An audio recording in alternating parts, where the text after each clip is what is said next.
In this lecture, we are going to specifically be talking about the transport of gases during respiration, and this covers chapter 14.3 of your textbook, so thanks for joining me. In this lecture, we are specifically going to focus on how oxygen and carbon dioxide are exchanged during the respiration process. Remember, the entire goal of respiration is to take in oxygen and release carbon dioxide. And we'll see how this exchange occurs both at the level of the lungs in the alveoli, but also at the cells of the body.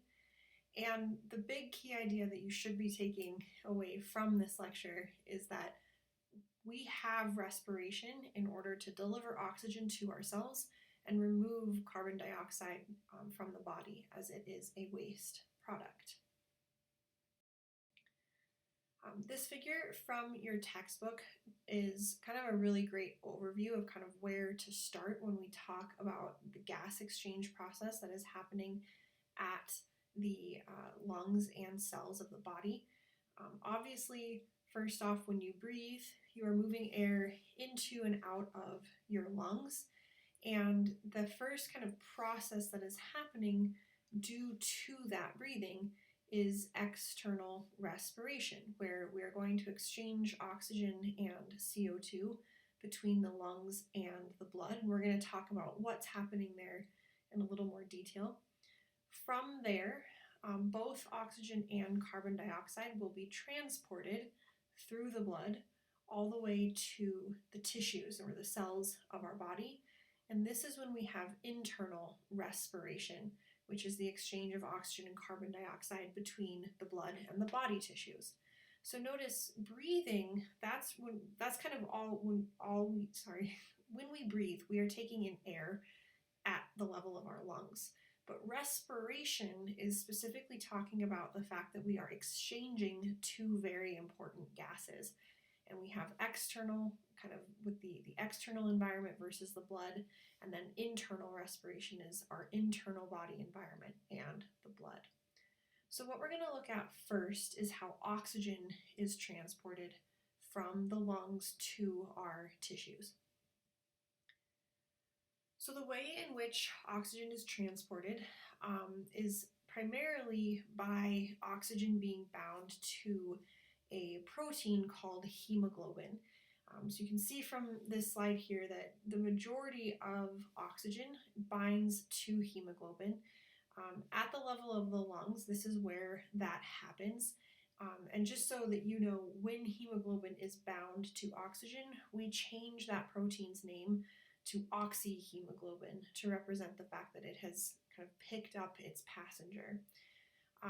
There also is some oxygen that is dissolved in the plasma of our blood as well, but we can see that that is relatively little compared to what is bound by hemoglobin. And the way in which oxygen binds to hemoglobin at the lungs, but is then released from hemoglobin at the cells, has to do with this concept called partial pressure. Essentially, what partial pressure is concentration for gases. So if you have a high partial pressure of oxygen, this is the same as saying you have a high concentration of oxygen. And so really what we're going to see is that diffusion properties, molecules moving from high to low concentrations or high to low partial pressures, is what is regulating the direction of movement of both oxygen and carbon dioxide. So at the lungs, specifically, we're looking just at oxygen here. So we're just talking about how oxygen enters the lungs and then enters the bloodstream. So at the level of the alveoli, we have a high concentration of oxygen, or that high partial pressure of oxygen in the lungs.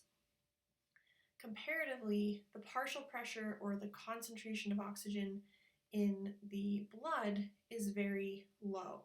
And remember, diffusion tells us that molecules move from high to low concentrations.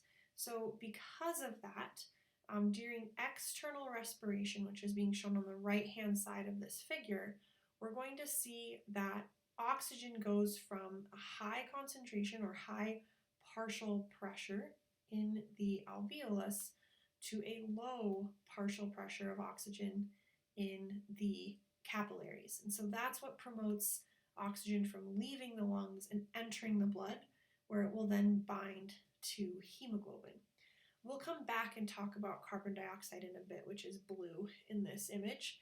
We're just focusing on oxygen for right now.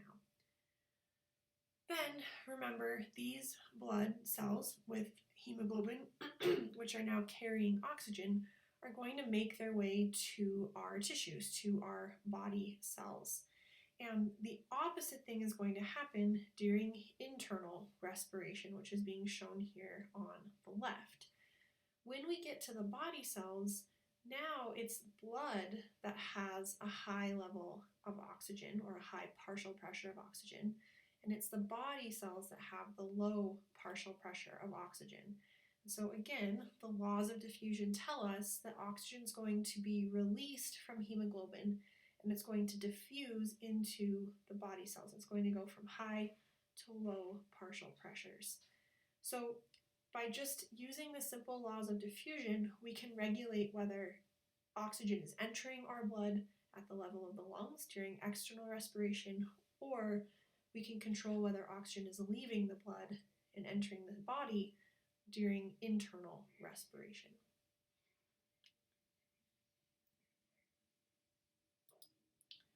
So now let's look at how carbon dioxide is transported.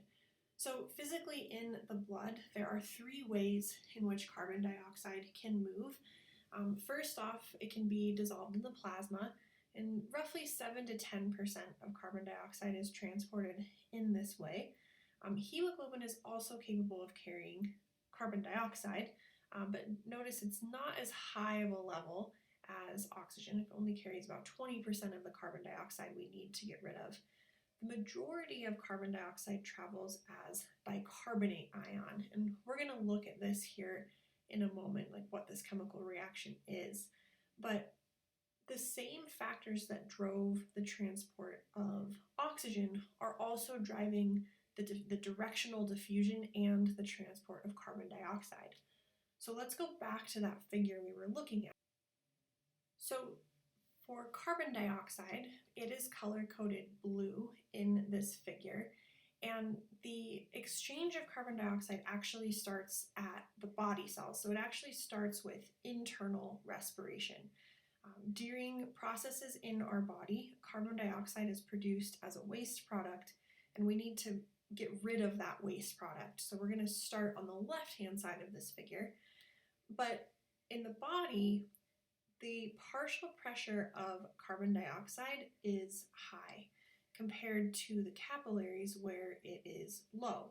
And so because of this, carbon dioxide is going to diffuse into the blood. Again, it's still following the laws of diffusion here. Then that carbon dioxide will be transported in one of three ways: through the plasma, by binding to hemoglobin, or as a bicarbonate ion, until we get to the lungs, where external respiration can occur here on the right. And when we get to the lungs, we have the opposite situation, where compared to the lungs, carbon dioxide, the partial pressure is high in the capillaries and it's low in the alveolus. And so that's going to cause carbon dioxide to diffuse into the alveoli of our lungs, where it can then be expired and we can get rid of that waste product. So again, laws of diffusion are functioning here, and we're just diffusing down our concentration gradients, going from high to low concentration or partial pressure of gases. So let's actually talk about these three ways in which carbon dioxide can be transported. And specifically, I want to focus on the fact that most of carbon dioxide is transported as bicarbonate. So this is actually an important process because of the fact that our blood actually works as a buffer system. Remember, buffers are considered pH sponges, where we basically want to ensure that we don't have big swings in pH. If we go too acidic or too basic, that can be really dangerous for our body. And interestingly, so when carbon dioxide enters the bloodstream, it actually reacts with the water component of blood. And when that happens, we create this molecule here. That molecule quickly dissociates into two ions. It dissociates into a bicarbonate ion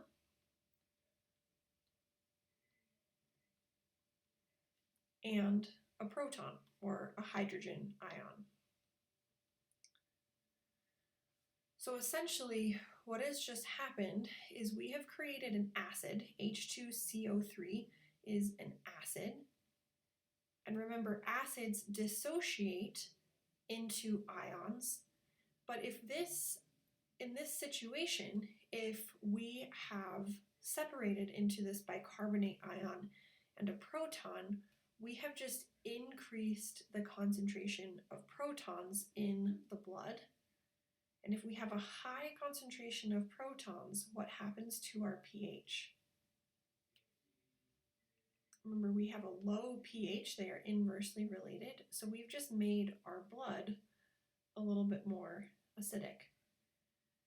So what's nice about this is that protons, these guys here, they can bind to hemoglobin. And when this happens, hemoglobin is essentially acting as a buffer. It's soaking up those hydrogen ions and it's preventing those hydrogen ions from causing a pH swing in our blood. And there are times when our blood does change in pH. So for instance, if we have a situation where we've become too basic, remember kind of our normal pH for blood should be about 7.4. So if we go greater than 7.4, if we become too basic, this carbonic acid will dissociate into bicarbonate and protons, and that's good. That can bring our pH back up to, or back down to kind of our normal 7.4. However, if we don't want to lower the pH of our blood, those protons can bind to hemoglobin.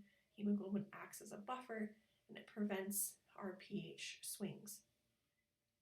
So again, most of our carbon dioxide is traveling as bicarbonate ions in the blood. So what's not really being shown here is that we have kind of this bicarbonate ion, HCO3 minus, transporting most of that carbon dioxide.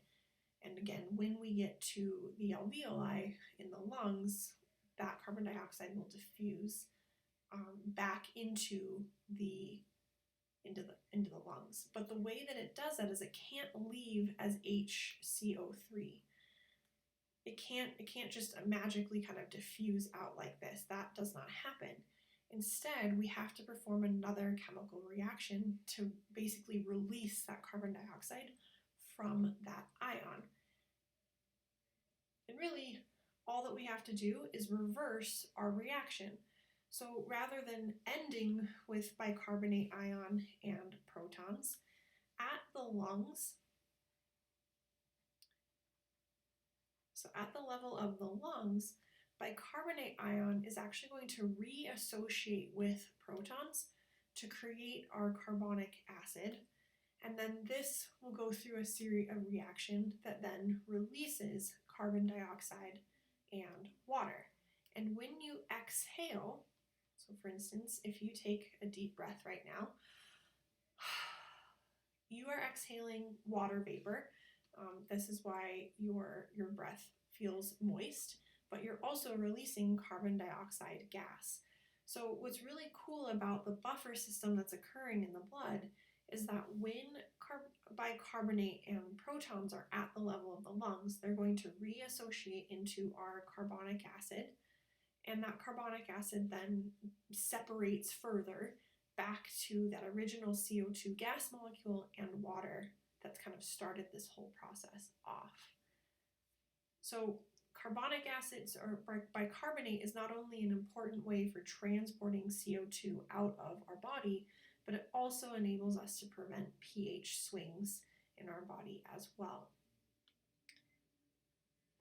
There is one health concern that I kind of want to focus on before we finish up this lecture, and that is carbon monoxide poisoning. You might have heard of this happening with kind of the freeze that happened in Texas. A lot of people, unfortunately, were passing away due to carbon monoxide poisoning. Also, having a carbon monoxide detector in your home is really important, especially in areas of your home like a basement that's not well ventilated.